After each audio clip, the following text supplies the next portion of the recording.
Trump, Biden, 2024. What a ticket that would be. Let's throw Mike Pence in there for, Speaker of the House. Coming up next on the show. Welcome to the Matt Logan Show. So what do they all have in common? Trump, Biden, Pence. Classified documents. Classified documents, buddy. Yep. Oh, and old white men. Never mind. Anyway. So this headline reads, FBI finds more classified documents in 13-hour search of Biden's home. They raided Trump's. Yep. This is just, I don't know. So here's the thing that is interesting. I think that it should show everybody. Like Trump, hate Trump. Like Biden, hate Biden. Pence, same thing. Whatever. Get over it. Blah, blah, blah. Each of them needs to be treated equally. Absolutely. And each of them needs to be held to the same level of account. Absolutely.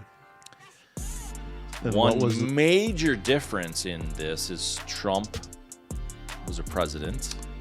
That's what I was now go. Former president. Yep.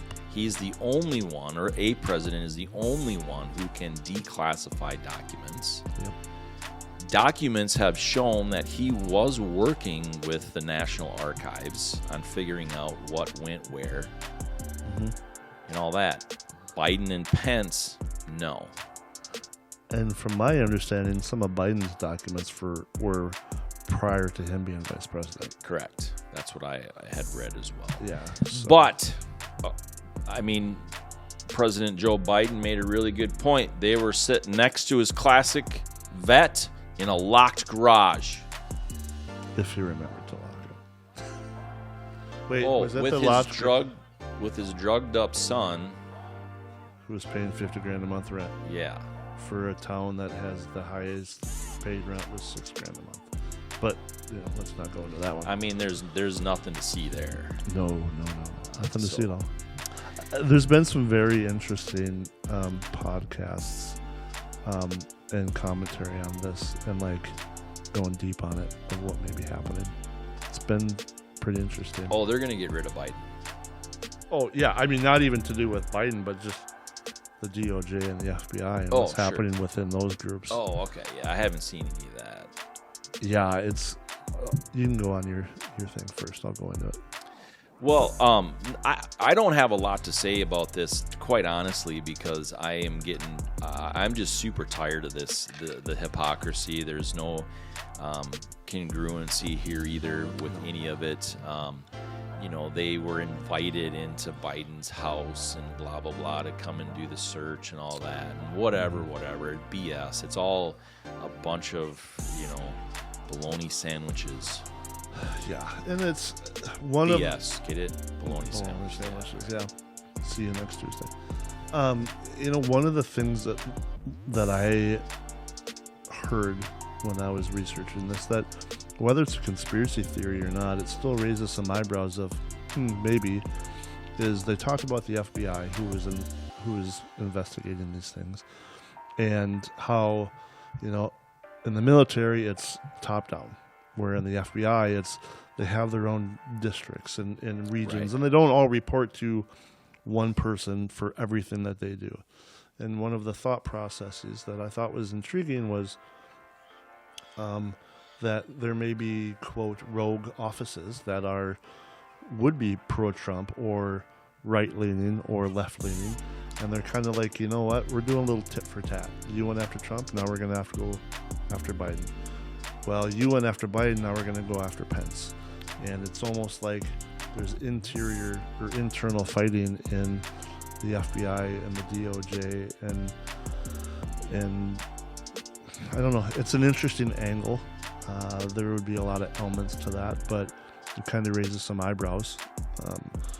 Or the other side of that would be, is this intentionally being done by the left to get Biden out of there so he can't run for 2024?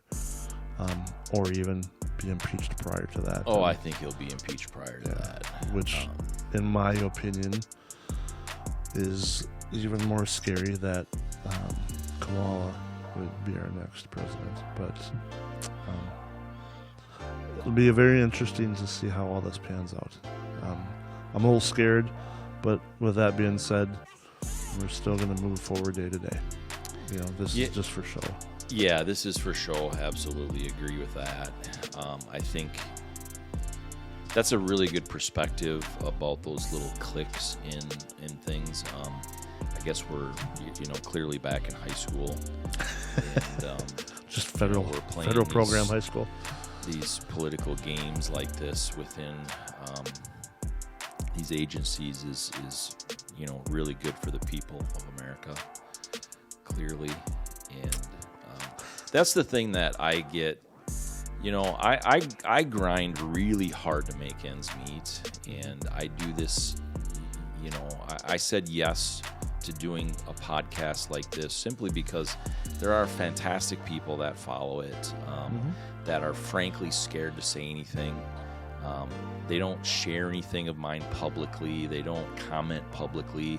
I've asked them for the last 3.5 years doing this, like, why? And they're like, well, we're scared. We start doing this, sharing your stuff for people like you. And you're a commenter, Matt, and you don't do this stuff. You don't say this stuff. You don't, you toe the line.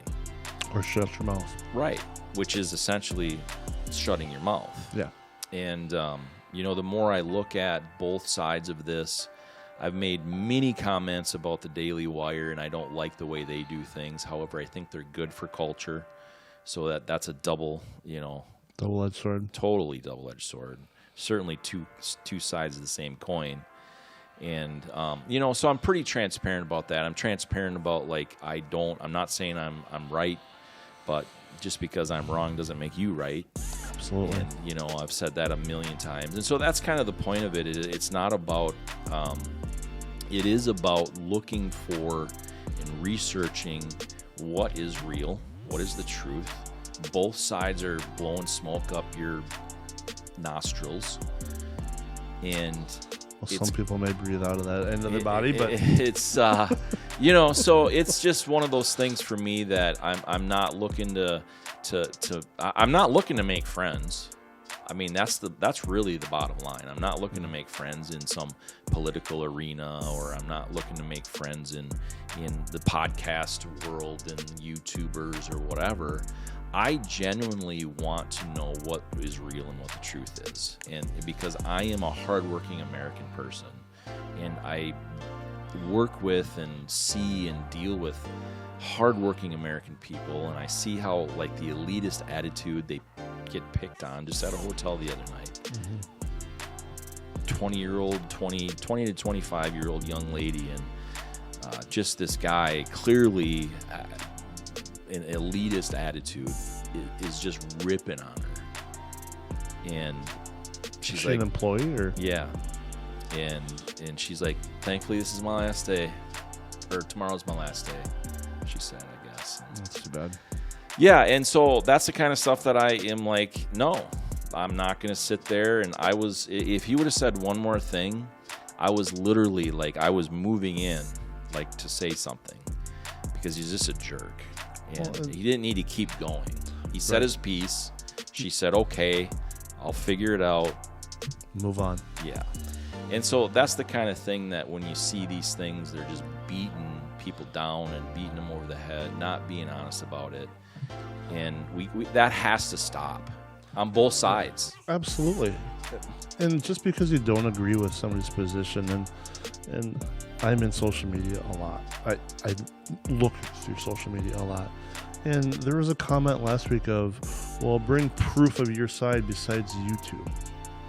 Well, what's proof of their side? Is it mainstream media? Is it CNN? Is it Fox News? Like, none of them are great, but look at all of them. And there are some great podcasts out there.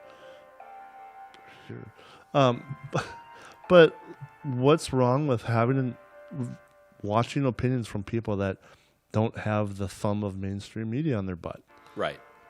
I think I would rather listen to their opinions and their point of views with an open mind than to just swallow blindly everything that you get fed from mainstream media, CNN and Fox News and MSNBC. Or even, frankly, the big podcasts. And we're going to talk Yeah. about that on a different episode here. Yeah, but just don't be closed-minded and rely on one source. Yes. Because you're going to get taken advantage of. Just on be both smart. sides of it. Be smart. Both sides of it. Yeah. And that's the thing that irritates me. So anyway, Joe Biden, Trump, 2024. Let's do this. Think that could happen? Let's get the t-shirts made. All right. See you next time.